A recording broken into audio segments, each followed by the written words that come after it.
to be here. All right, so we got our first set of games here, Nine Lives versus Northern Storm. Popping over the standings here, we see that Nine Lives had a rather rough week two, as did several other teams. So second versus third place right now amongst a mix of ties. What are you expecting from this first set of games? I'm hoping that we see some more variety coming out of Nine Lives. I feel like a broken record saying it, but they've run the protect the General Wally comp quite a bit so far this split, and I understand it. I mean, two of the best players in the league are in their bot lane, but I think that you have to show some variety moving forward. Yeah, variety is definitely part of it, and of course, a couple of things going on throughout this whole league with players playing different roles than normal.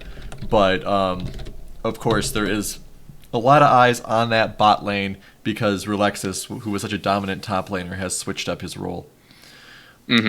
And he's had some very good games so far this split, and some ones where he just didn't really. I don't know if it was the draft or maybe he wasn't used to playing that type of champion, but on his first Alistar game, it looked great on the Rel, even though they lost on it last week. So it looks like the playmaking, kind of engage type supports are better for him than say the enchanters and the more supportive style. Yeah, and it's worth noting that both of these teams lost last week. Both went 2-0. So both of them have something to prove here, and we see a ban targeted at Princess Peach right out the bat. Both supports getting their favorite champs banned out. And you don't want to. It'd be a bit of an exaggeration to say this is like a do or die week for these teams, but our regular split season is only 5 weeks. This split, so we're already about to be over halfway through. If you just went 0-2, if you happen to drop 0-2 again, it suddenly starts to be a very uphill climb if you want to grab one of those playoff spots. Well, I mean, I'll even take this a step further and say this is kind of do or die for Nine Lives. Sure. They're in third place right now. They are one of the more passionate teams in the league, and so I think that getting another 2-0 would be very disheartening for them. So, and just for context, for those out there who might not have the standings in front of them, third place is the last place technically right now. We've got a bunch of ties throughout the league, so being in third place isn't actually a good thing as it might sound without context. Yeah, for sure. Thank you for the Prime Prowler. But yeah, so going in here, we've got Hecarim, the Pike ban as well, and we can really feel Northern Storm focusing in on this bot lane. And in some ways, that's what Nine Lives is doing as well. 2 supports, and Anivia has been seen bot before in the LCUS. And Seraphine, can be a support, can be mid as well. That's a flex pick, and I don't think I've seen either Rolexis or Diet Cuba Libre play it so far, so it makes sense to get rid of it. I like the Hecarim because it puts Idle Lights on more of a carry style champion. He'll be able to actually affect fights in a bigger way than, say, just a pure bruiser CC machine. If Aphelios comes out here, then that would start to indicate to me that they might be looking at Protect General Wally again, because Aphelios is about as hyper carry as you get in this game. Yeah, I mean, we'll see how the rest of the draft goes. It's hard to say right away. Like you said, I do kind of like the Hecarim pickup here. Lux and Olaf is also very interesting over here for Northern Storm. A lot of talk about Olaf in the LCUS, but I idled more at a different team, I think. I like the Thresh pick here. I haven't actually seen Relexis play it personally a lot, but it's a playmaking support. It also provides some safety for General Wally. I think that it's very flexible, and it will do the kinds of things that Relexis likes to do on supportive champions. Yeah, Thresh isn't the most popular in the LCUS these days, so it's nice to see him come out. Lux and Morgana is very interesting. Yeah, we've seen Slack play Lux in the mid lane, I believe, already. And Morgana is kind of the classic counter pick to Thresh. You see that hook come in and you just pop the Black Shield on, and it makes his life sad. Yeah, a lot of Northern Storm fans were making a big deal about Peach playing Morgana last week as well. Mm-hmm. So did say that Peach was undefeated with Morgana. Didn't work out that way. But it's good to know that the momentum's there. Pocket pick, especially considering some of the other supports that Peach likes, were banned out. Interested to see the priority here. We've got top laners, and yeah, I did think they might ban out the Victor. That has so far looked like it's Cuba Libre's most impactful champion that he has in his repertoire. So it doesn't surprise me that they would take that away. Very interesting to see what the last ban is here. Another top laner. Oh, I see. They fixed the Vigo glitch. That's nice. Yeah, I guess so. So yeah, Malphite was taken away. Don't want Bidet on that, I suppose. It's too bad. I wanted to see Vigo in an LCUS game. Maybe next time. I've been asking for somebody to play Lee Sin for like 3 years and it hasn't happened, so. Alright, so the Ornn gets picked up. Frankly, I would have preferred the Vigo because it would have been something different, but Ornn nice and tanky. I'm not going to complain about that. And Bidet looked pretty dominant on Ornn in week 1 when Northern Storm did manage to 2-0. Mm-hmm. Alright, so last two picks here will probably be top and mid, unless Hecarim's going somewhere weird.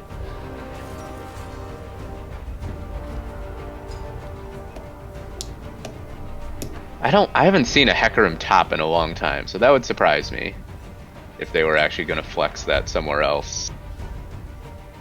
Yeah, I'm not expecting it to be, just trying to keep the mystery alive. And okay, if they lock Ori, then we're looking at sort of a Protect the General Wally comp again. I mean, Orianna can do things herself as well, but also adds that support, which kind of indicates maybe the play style that they're looking at here. At least these champions are more likely to add more to the fight than just trying to keep the ADC alive, right? I mean, Volibear, Hecarim, playmakers. And Lucian. Been a while since I've seen a Lucian in LCUS. All right. Could be a pretty volatile bot lane. Yeah. I kind of like 9 Lives comp more here. I think it all fits together a little more neatly, but at the same time, if is Northern Storm really running Lucian mid and Lux bot actually? Looks like it. That's classic Token. Token doesn't like ADCs right now. I don't know if I've ever seen Slack play a marksman in the mid lane, so I'm excited to see that. Yeah. Between the Ornn and the Olaf, Relexis' lanterns could be very important in these fights because Ornn and Olaf can, literally go unstoppable and get in onto a immobile AD carry like a Aphelios. So Relexis is going to have to do some fancy tricks with that lantern to keep him safe, I think. Yeah, the immobile Aphelios is also going to be a problem with the double snares they're facing in this bot lane. Mm-hmm. So this could be a very painful early game for 9 Lives.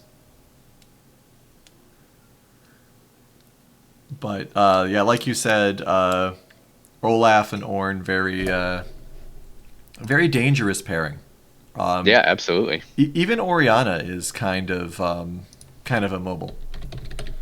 Orianna's self peel is Shockwave, but if Olaf just runs right through it, doesn't get pulled back. It could definitely get scary if Bidet and Jester are able to dominate the top side, get ahead. I'm not sure if any level of playmaking from Wally and Relexis will be able to survive that kind of onslaught. So we'll see what 9 Lives prioritizes early in the game because, as we said, this bot lane will be tricky for them to play around. Not saying they can't, but it will be a little bit tricky. So I wonder if they'll try to prioritize top side, which would be kind of new for this team, but I would enjoy seeing them try it. Yeah, I mean, they're definitely in last split. 9 Lives did have a lot of enjoyment with that top side priority. Mm-hmm. A lot of good ganks coming in from their jungle that split. Hecarim is a very dangerous ganker, especially once he hits 6 and has that disruption with his ultimate. We've seen a lot of focus in the mid lane for jungles so far this split. A lot of jungles coming in early, level 2, 3, just trying to make the mid laners stay on their toes. But I mean, I think this Lux and Morgana, if the 9 Lives APM is not on point, I think that they're going to be in a lot of trouble. Because if they can't sidestep all of this restriction they're going to be under, they're going to be getting hit by crazy Olafs, crazy Orns, Orn ultimates knocking them up and they can't escape. Mm-hmm. So if this is Northern Storm's plan, that they know Nine Lives likes to keep their ADC safe, and then they pick in all of these snaring champs to make sure the ADC can't escape, can't maneuver easily. That could be some great strategic thought, and we'll see if that works out for him. Yeah, we'll see if Wally and Relexis are willing to maybe temper any aggression, play a little more reserved, because, like I said, we know that they're very good players, but this is a tricky matchup for them. And if you're Felios, you scale so incredibly strongly that you're almost satisfied with just being able to farm up and get to 2-3 items without feeding or anything. So we'll see if they take that kind of approach in this game. I know last week there was one instance where it looked like they tilted a little bit and tried to fight a 2v3, and it just kind of became a disaster. So I wonder if they've gotten that out of their system now. I'll tentatively say I think Nine Lives is going to win this, but we'll see. This first game or the whole series? This first game. I think it's a coin flip, so I'm going to say Northern Storm just for fun. And it looks as though Northern Storm wins the skins because they actually have 5 skins. Yeah, by default. And also no joke skins compared to Pool Party Oriana. So. Yeah. Actually, I kind of like all 9 of these skins, but yeah, they're not bad. Unfortunately, there's only 9. Yeah, I mean, seeing an Aphelios skin. Seeing Aphelios is rare enough. Seeing him with a skin. Yeah, chat might be able to correct me, but I believe Aphelios still only has 1 skin. Or 1 skin in addition to his default. So it's kind of interesting to actually see one. Because there aren't a lot of options out there. You know what would be really cool? If that Nightbringer Aphelios was with Coven Morgana. Because their art makes it look like they're very similar. Yeah, that would be cool. Meanwhile, yeah, Battle Academia Lux and Coven Morgana looking about as opposite as the characters are in general. Opposite characters would play very similar roles. Mm-hmm. Well, depending how they're played, I guess. I mean, Lux, you can just go full AP and just vaporize people every 25 seconds. Sure. We have Robbie saying that he has 2 skins, Aphelios. He has 2 skins? Okay. And any Olaf skin that isn't Brolaf, I am in favor of. So, Ace pointing out that neither jungler has flash. Yeah. Yeah, it makes sense. These are 2 of the junglers where you do commonly see them not take flash. For Hecarim, it's a little less impactful to not have it because his ultimate can sort of be a pseudo flash if you need it in that way. But yeah, Olaf, we've seen. Not necessarily in the LCUS, but in pro play and other leagues and things, you've seen issues where sometimes an Olaf won't have a chance at stealing an objective or anything without flash because he has no way to get over the wall in a clutch moment. We also see General Wally deciding to take cleanse over heal because of the lane he's going into. Yeah, those double snares that you were talking about, that's a good point out. Point out, that's not a term. You know what I mean, though? Sure. So yeah, very wise choice on Wally's part. That's a good strategic decision. Yeah, I think so too. And Aphelios eventually gets so much self-healing in his kit later in the game that the summoner spell heal probably is basically the equivalent of half an auto attack worth of healing once he gets pretty strong.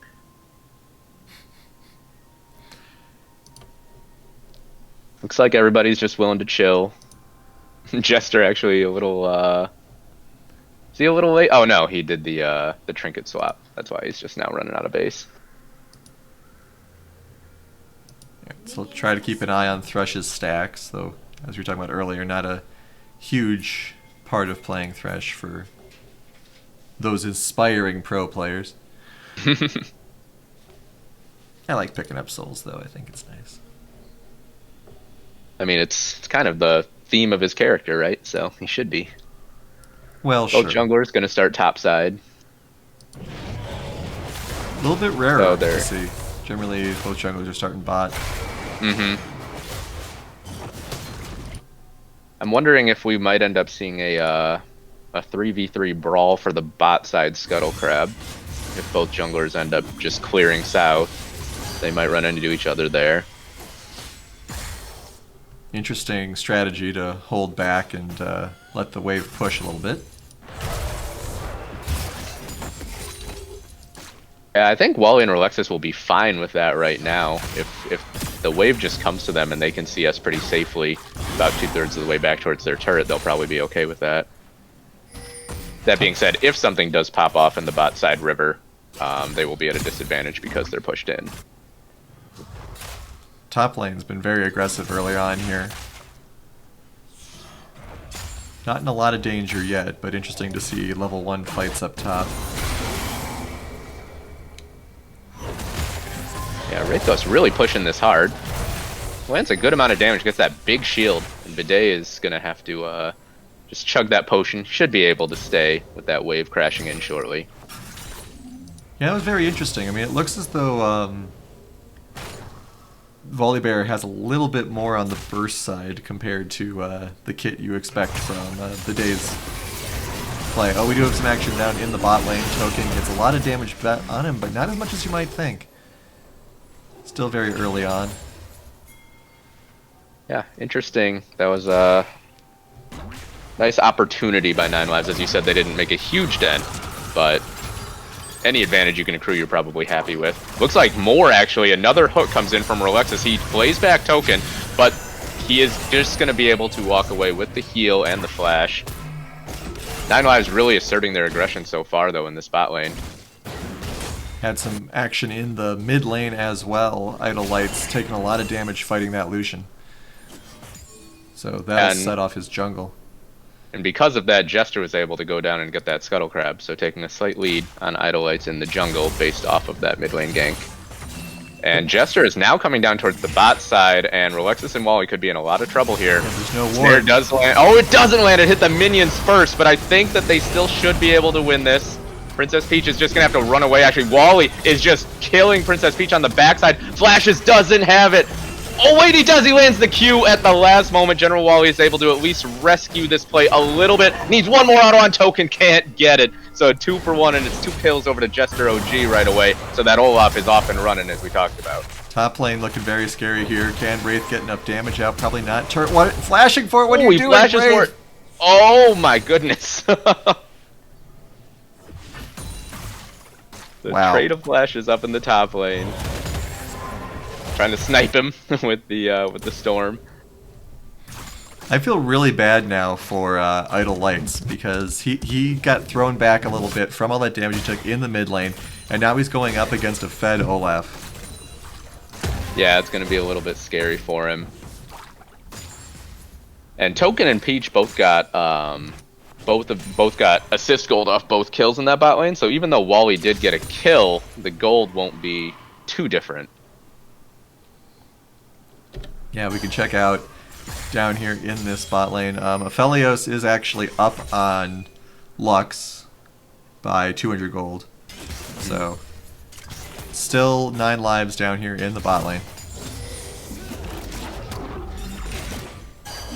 I'm wondering if earlier when Jester did take that bot side Scuttle Crab, if Idolite saw him. Because if he did see him, then I think that would have been communicated to Wally and Relexus, and I'm surprised that they remained that far pushed up. Obviously, you don't want to leave the wave in a bad spot, but the threat of an Olaf gank there, I think, was apparent. Hecarim did see it, because they had a brief engage when Hecarim backed off because of how hurt he was. Gank coming in the top lane, though. Here comes Idolites. Bidet is going to run away for now. They will get the pushback. Oh, no, Idolites. He got the angle wrong and didn't push Bidet back into the lane. Meanwhile, Jester will take that first Infernal Drake down near the bot side, and now he knows where Idolites is, so he will just run right on in and take some chickens.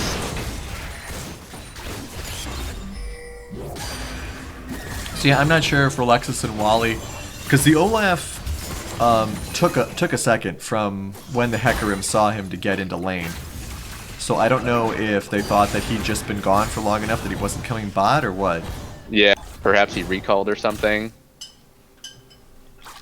Yeah, I mean, obviously a vision misstep there for sure, though. Whether or not it was a call-out problem as well, we can't say. And Jester on this Olaf is about 3/4 of the way to level 6, and Idolites is not even level 5 yet. Or now he's level 5. So almost a full level advantage. Nice shockwave from Cuba Libre onto Slackosaurus, who is out of mana, but obviously he has the stronger auto attacks. Idolites is hanging around again. Doesn't know that Jester OG is nearby, but if Idolites comes in at the right moment, he should at least burn a flash.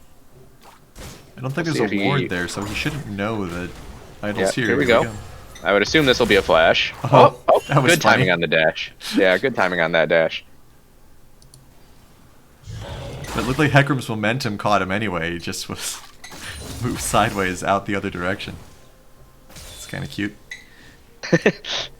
In this bot lane, we are seeing the CS advantage really start to stack up for General Wally. So the Cephalios, even though they were the victims of that bot lane gank, they're going to be feeling pretty good about the current lane state. Gank coming in the top lane. Call the Forge God does land onto Wraith Ghost. He jumps back in onto Bidet, trying to trade one. He doesn't think he has any way out of this. Gets knocked up and gets knocked down.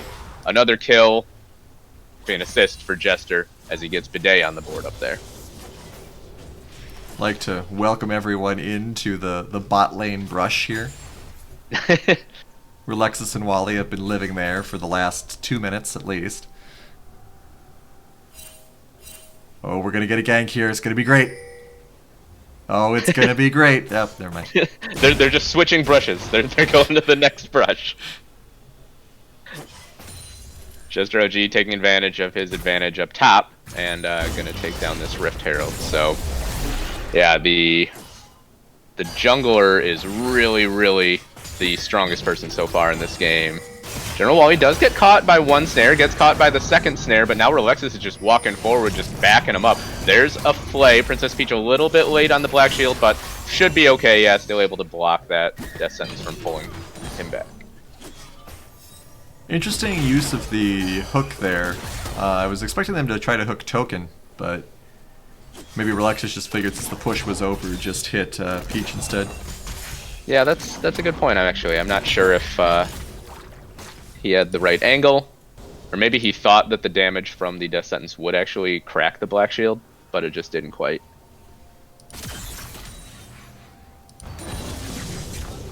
Oh, got a Lantern gank. Idolite's coming in. Oh no! He gets Lantern right into the snare.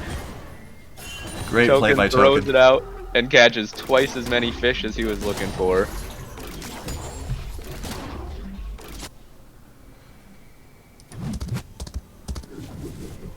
So next dragon's up in 80 seconds. It will be an Ocean Drake. Another snare on the bot lane here, but Relexus is making great use of the shield that Thresh provides. The Dark Binding from Princess Peach just barely missed on following up as well. Caught a minion right in front of Relexus, and yeah, Token and Peach are just playing this lane in a very cautious but effective way. They're staying just barely out of range of Relexus' hooks, but also close enough that they can land their own abilities. Yeah, and I feel really bad for Relexus on some of these hooks. I played Thresh for quite a while, and so I know the pain of the 1 pixel hook missing. Yeah, just watching it fly through the air. Up, yep, nope. Got Jester down in the bot lane. We'll see if they're gonna summon up this Herald now, looking for a big push. Idolites is up in the top side, and there's no teleport available for Wraith Ghost. We'll see if Cuba Libre gets called down here. I don't think they'll be able to take this entire turret, but they will crack some plates. And, oh, this could be dangerous now, actually. Rolex is taken extremely low. I'm really surprised that Jester OG didn't just Ragnarok in there. Almost certainly would have been a kill. They may get this turret anyway. Oh, they backed off. They're gonna head up for that dragon instead. Those last couple plates do take quite a while to crack. Oh, Slack's in a little bit of trouble trying to 2-on-1 here. Feeling okay though, he knows he has backup nearby. So this will be 2 Drakes early on for Northern Storm. They have looked like the team that is in control for the most part. Slack just barely misses on interrupting the recall of Cuba Libre. Yeah, I mean, Jester has really set the tone for this whole game so far. Rolex is looking for another... Oh, there is a nice Lantern gank. They do finally get the flash out of Slackosaurus, but he's able to sidestep the hook from Rolexus. Cute little emote there, too. I don't know if I'm making too big a deal about this, but I want to briefly go back to the beginning of the game here when Idol did that early gank. And I think it just highlights how interesting the jungle role is. That all these millions of little tiny decisions your jungler makes can possibly affect the whole flow of the game. Because yeah, absolutely. If Idol hadn't gone mid then, he would have had the extra health, he could have contested the Scuttle Crab, he could have interrupted Olaf going bot. All these little decisions. And no fault to Idol, you know, but it's just interesting seeing how the chain of events kind of cascades. Yeah, absolutely. Yeah, I mean, jungling is arguably the most difficult position in the game because everything you do affects the entire map. Looks like Rolexus and Idolites trying to set up another gank. I don't believe they should have been seen down here. So we'll see if Rolexus... Oh, he misses on the hook again, but actually Peach is really far forward, so this could be scary. Lance of Dark binding on a General Wally, and Idolites trying to put down the damage. They get both flashes and the heal. So 3 summoner spells, but again, no kills. A little bit of a misplay there by Idol going after the Black Shield character again. Now Rolexus running right back up though. Hook, oh my gosh, that's one of those 1 pixel ones that you were talking about.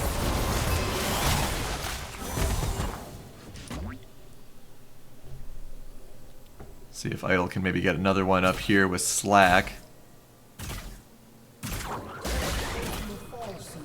Yeah, I mean, these ganks in the bot really aren't doing too much. I think Idol might need to pick his battles a little bit closer. Oh, missed that in the bot. Yeah, Rolexus just got blown up. Got caught by 1 bind and that was it. Yeah, I was going to say, you can probably imagine what it looked like. Meanwhile, up top, Wraith Ghost could be in trouble as well. Got back under his turret, but there's the Ragnarok and the knock-up, and I believe everyone will be able to walk away. Yep, they're all pretty tanky. They're all just fine. Oh, no, Bidet walks back in. Okay, he's fine. Rolexus looks like he wants more blood. Catches, and he can follow. Yeah, he can follow, but still can't quite get the damage down. They do finally crack the Black Shield on Princess Peach, but I'm not sure. Yeah, Idolites just gets rooted up forever. And now, actually, he's going back in. Oh, nice stopwatch from Peach. This should be a kill on Idolites. Oh, and he hooks the minion, too. Stopwatch is overpowered. Call your congressman. Yeah, this bot lane of Token and Peach is just, they're down in farm, they've been down in pressure, but they just have not cracked. Yeah, and they're really trying too, which is the worst part about it. They're executing well, they're just getting foiled by good Black Shields from Princess Peach. Yeah, it seems like they've been very, very close on getting 1, if not both kills on multiple occasions, but just can't quite find the hook at the right time or the Hecarim charge at the right angle. Yeah, and I mean that's the power of the Black Shield, is that it disrupts a lot of these, well, for lack of a better term, disruption abilities. It prevents things like these pulls, like the fear effects. Ooh, good root there, get rooted up. And should die. Nice. Okay, so General Wally finally gets something. He roams up mid lane actually for it, says, ah, to heck with fighting in the bot lane, I'll go get it somewhere else.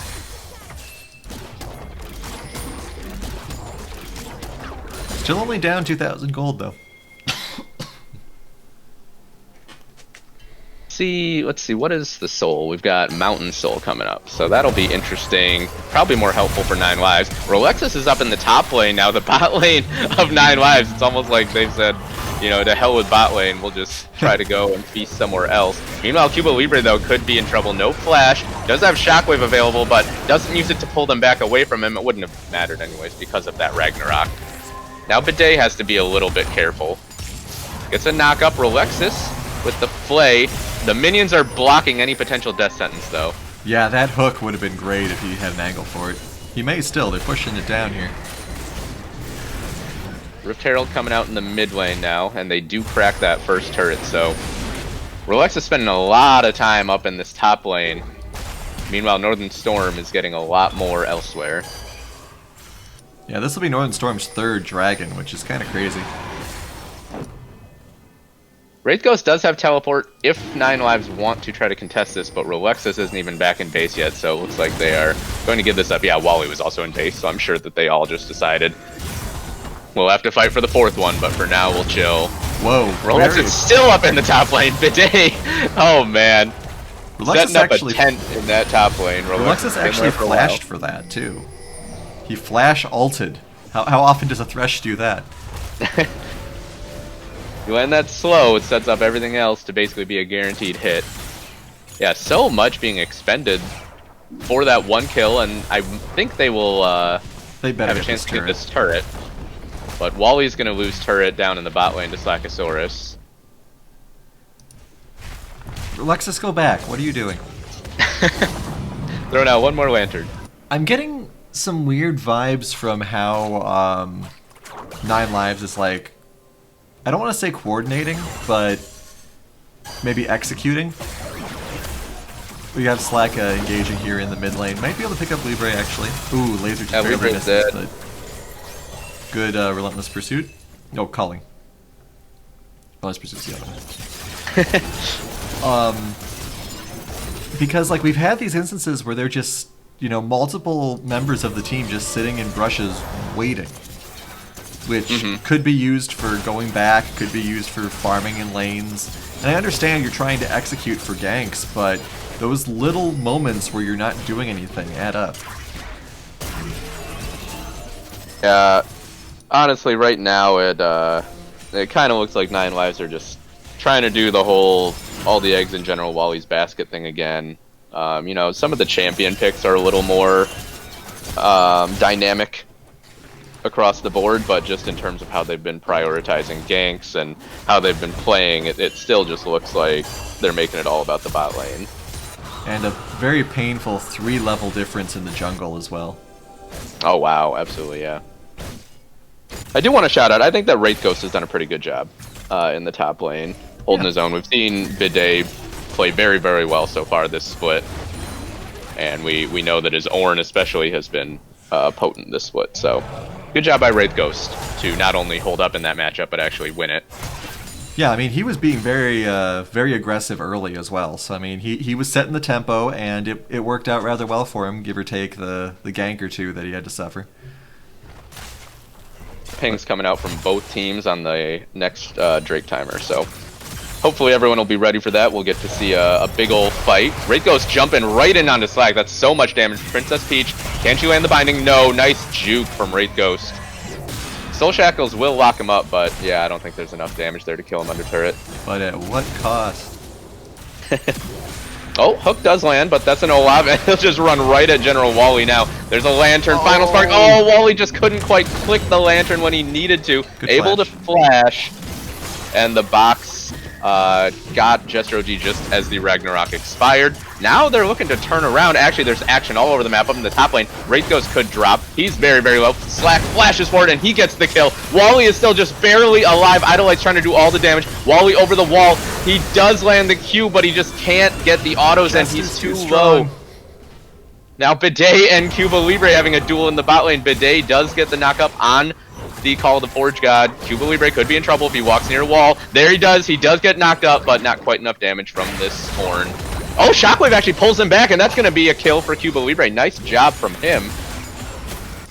Basically the last 9 Lives member standing, although I guess Wally's still technically alive. It's crazy that Wally got out of there. And great job by Libre knowing his champ, knowing the damage output he could put while staying safe.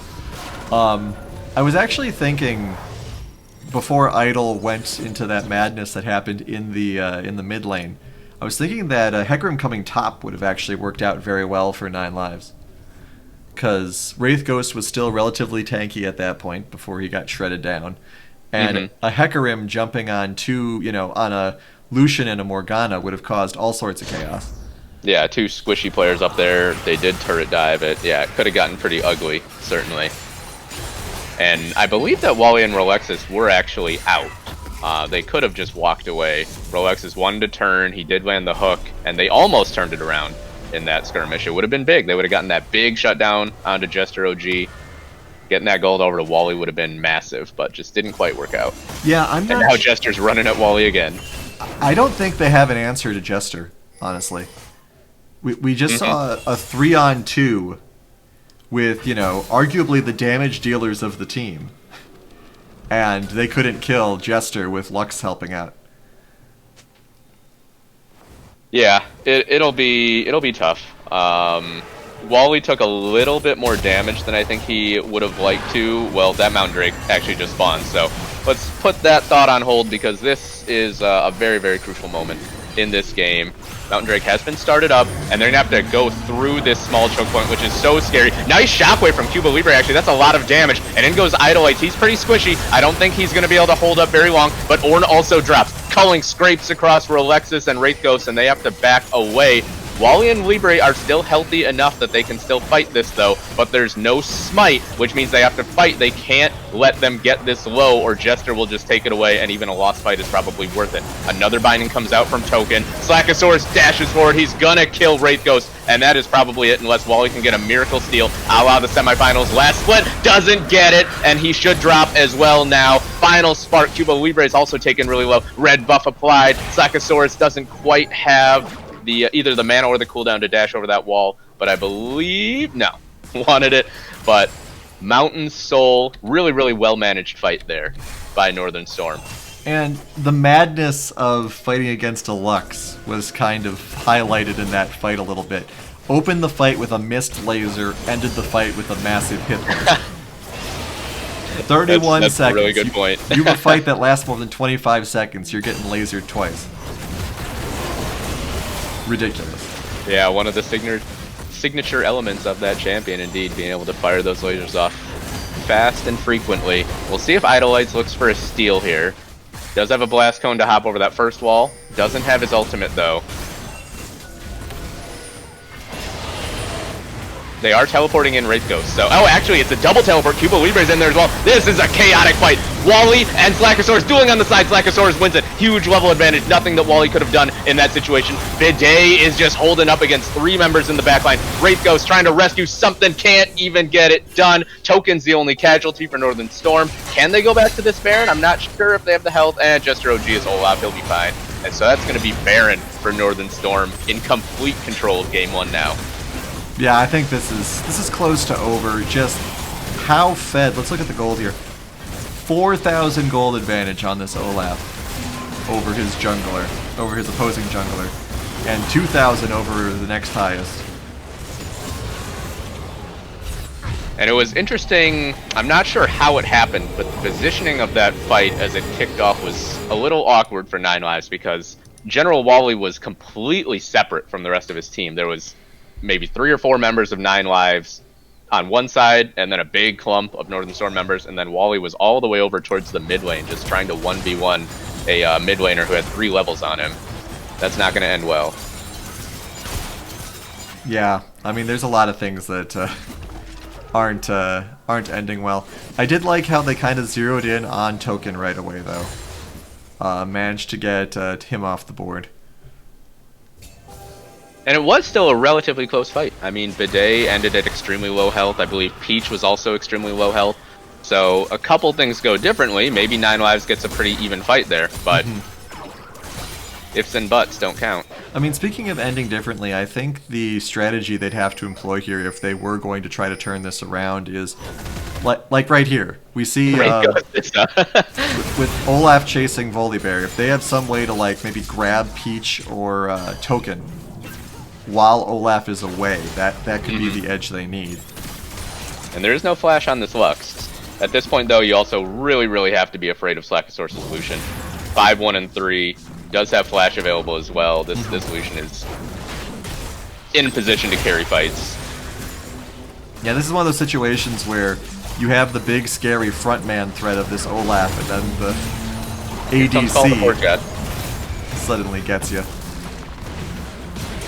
Cuba Libre could be in trouble, got hit by 1 axe, and we'll see how far Jester looks to go. Snare doesn't quite land, so the siege will just continue.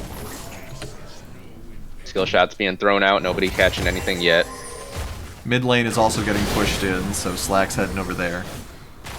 Yeah, nice setup here by 9 Lives, having the 2 waves arrive at the same time. Cuba Libre taken extremely low, has to back away. There's that first laser, so we can expect the next in about 20 seconds. And they will crack the inhibitor turret shell. 5-level difference between Hecarim and Lucian. That's not going anywhere. 2 inhibitors crack right away. Bot wave will get here for Northern Storm in probably about 20-30 seconds. They do jump in, they catch Slackosaurus actually, and they delete the Lucian. Idolites is also gone though, and General Wally is also gone. They finally got a pick onto an important carry of Northern Storm, but meanwhile Jester OG just walks in and destroys the bot lane of 9 Lives in exchange. This should be game 1. Impressive showing for Northern Storm. Stopwatch overpowered. Call your congressman.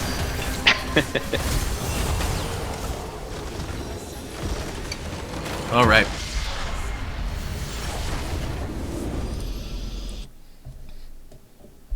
So, maybe ban Olaf. Yeah, maybe. Man, yeah, that was impressive by Northern Storm. 9 Lives, we saw they had some moments, they had some chances early on, but Northern Storm just able to juke and duck away from them at crucial moments, and then eventually the lead that Olaf got and the dragon control just all became too much to overcome, I think. So yeah, how much the game's going to let me show here for graphs. And once again, we see the Lucian did do quite a lot there. Olaf secured it, but the Slack on that Lucian was a beast. Yeah, extremely impressive performance from Slack. Oh, it looks as though they may have actually patched stuff so I can show vision now. That's nice. All right.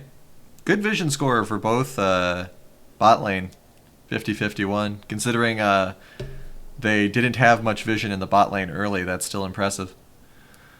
Cool. Yeah. All right. So that is the end of game 1, everybody. 9 Lives falling.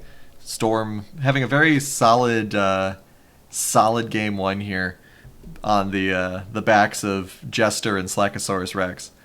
And we will see what happens in game 2. We will be right back. Don't go anywhere.